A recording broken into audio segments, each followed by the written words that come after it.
France announces creation of Space Force July 15, 2019. French President Emmanuel Macron said on Saturday he had approved the creation of a Space Force within the French Air Force to improve the country's defense capabilities. France announces creation of Space Force. Alpha jets of the French Air Force Patrouille de France fly over the Champs-Élysées Avenue during the traditional Bastille Day military parade in Paris, France. Reuters/Gonzalo Fuentes. The statement, made on the eve of France's Bastille Day national celebrations, which feature a military parade on the Champs-Élysées in Paris, reflects a U.S. initiative championed by President Donald Trump. Macron told the military gathered at a traditional Bastille Day reception to ensure the development and strengthening of our capabilities in space. A high command for space will be created in September. He called the renewed military focus in the space of true national security issue. Last year, Macron spoke of the need for a space defense strategy, and that was the result, he said. He added, "The new space and military doctrine that was proposed to me by the Ministry of Defense,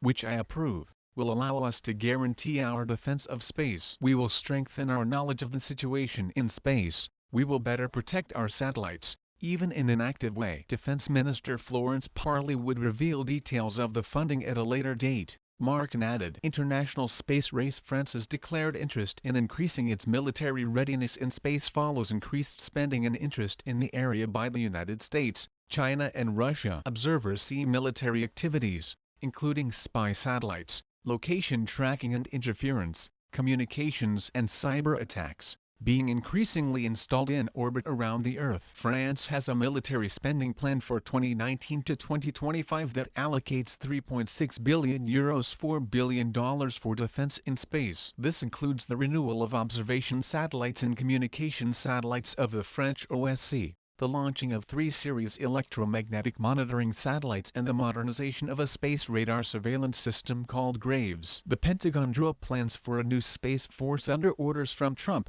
who declared space as a wartime domain. But this bill still requires the approval of the U.S. Congress. In March, UN-backed talks in Geneva to stop an arms race in outer space ended without agreement. Parly announced a survey of the new generation of military satellites at the Paris Air Show last month. French operations could no longer be without presence in the space to contribute to our autonomy of evaluation, decision and action in a decisive way, she said.